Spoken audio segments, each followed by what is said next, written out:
Everyone, good morning. কেমন আছেন সকলে? আশা করছি সকলে অনেক বেশি ভালো আছেন। এখন বাজে হচ্ছে সকাল 8:30, আর এখন থেকেই আমি আমার আজকের ব্লগটা শুরু করছি। আজকে চোখে একটু ঘুম ঘুম রয়ে গেছে, কারণ উঠতে একটু দেরি হয়ে গেছে, আর তাছাড়া কোনো কাজ তেমন ছিল না। আজকে আমার মেয়েদের স্কুলে ক্লাস পার্টি ছিল। ওরা সকালবেলা ঘুম থেকে উঠে না খেয়েই চলে গেছে, কারণ স্কুলে ওদের অনেক বড় একটা অনুষ্ঠান হবে আজকে। ওখানেই ওরা খাওয়া দাওয়া করবে, সে কারণে আমাকে আজকে আর বাসায় ঝামেলা করতে হয়নি। আর ওনার বাবা যাবে আরও দেরিতে, তো আমি ঘুম থেকে একটু দেরিতে উঠেছি। আর যারা ঘুম থেকে একটু দেরি করে উঠবে তাদের ঘুম মনে হয় সারাদিন চোখে রয়ে যাবে। এটা কিন্তু শুধু আমার বেলায় নয়, সবার বেলায়ই হয়। আর ভোরবেলা ঘুম থেকে উঠলে কিন্তু এরকমটা হয় না। এক কাপ চা খাওয়ার পরে কিন্তু সব কিছু ঠিক হয়ে যায়। যাই হোক, কালকে কিছু বাজার আনা হয়েছিল, সে বাজারগুলো তোমাদের সাথে এখনও শেয়ার করা হয়নি। আর আমিও কালকে কিছুই বের করিনি, রেখে দিয়েছিলাম যে আমি সকালবেলা সব কিছু রেডি করে রাখবো। তো সেই কারণে এখন আমি সব কিছু বের করলাম, যা কিছু প্রয়োজন হয় আর কি। সারা মাসে তো কিছু বাজার একান্তই দরকার হয়, যেমন এই যে চিনি, কয়েল, সাবান, শ্যাম্পু।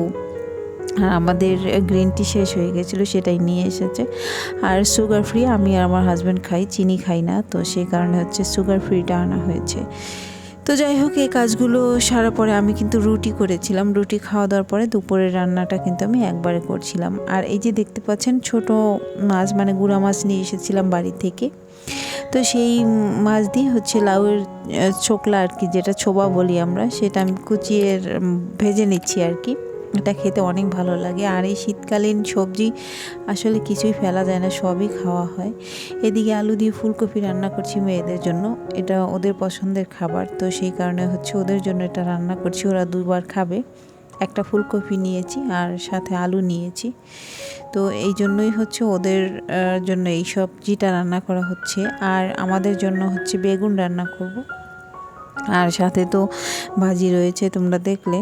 আর আমি আর আমার হাজব্যান্ড বেগুন তরকারিটা অনেক বেশি পছন্দ করি। আর বাচ্চারা যে মাছ খাবে না, কিন্তু মাছ না দিলে কিন্তু সবজিতে আসলে ওইভাবে স্বাদ হয় না। ইলিশ মাছ রয়েছে, কিন্তু আসলে ওরা মাছ খেতে চায় না, তো সে কারণে আমি আর অত আগ্রহ করে ইলিশ মাছটা দেইনি।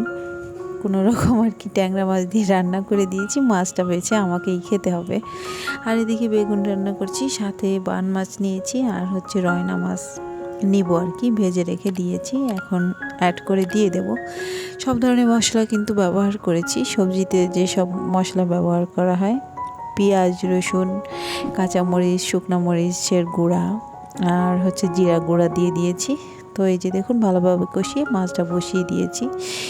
এখন অনেকটা সময় ধরে কিন্তু আমি রান্নাটা করে নিয়েছি, সিদ্ধ হয়ে গেছে সবজি। নামানোর একটু আগেই আমি এই যে ধনেপাতাটা দিয়ে দিলাম।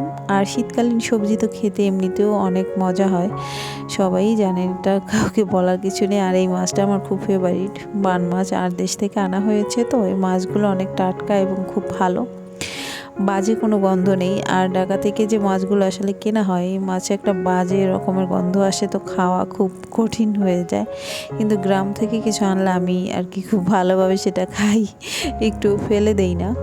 তো যাই হোক, রান্নাবান্না শেষে আমি রান্নার রুমটা একটু পরিষ্কার করলাম, আর সাথে হচ্ছে আমার চুলার পাশ এগুলো একটু ঠিক করলাম। প্রতিদিনই কম বেশি করতে হয়, তো দুদিন ধরে করা হয়নি, তো ভাবলাম আজকে একটু করে নেই, তো সেই কারণে হচ্ছে করে নিচ্ছি।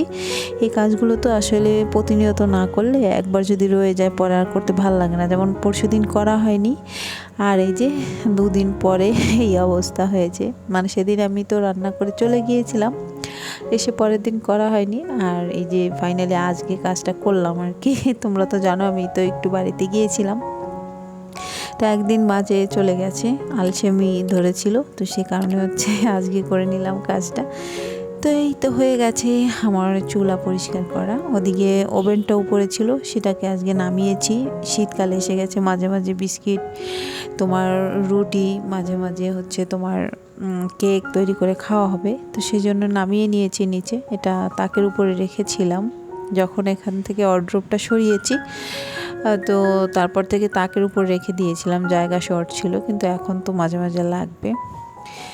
তো যাই হোক, ওটা ছিল দুপুরবেলার একটা ভিডিও। এখন হচ্ছে সন্ধ্যাবেলা, আমার মেয়ের 2টা বান্ধবী এসেছে, ওদের জন্য একটু চা করছি, আমরাও একটু খাবো।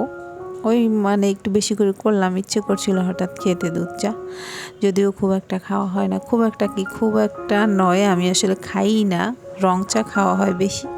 তো এই যে ওদের জন্য দিয়ে দিচ্ছি, আমি একটু পরে খেয়ে নেব, বাচ্চাদেরও দিয়ে দেবো সাথে সাথে। তো আজকের ভিডিওটা এতটুকুই ছিল, তোমরা ভালো থাকো, সুস্থ থাকো, সকলের জন্য শুভকামনা রইলো। পরবর্তী একটা ভিডিওর অপেক্ষা করবে, আর অবশ্যই আমার ভিডিওটা যারা কন্টিনিউ করবে, পুরো ভিডিওটা দেখবে, তারা অবশ্যই একটা লাইক দিয়ে আমার ভিডিওটা কন্টিনিউ করার চেষ্টা করবে।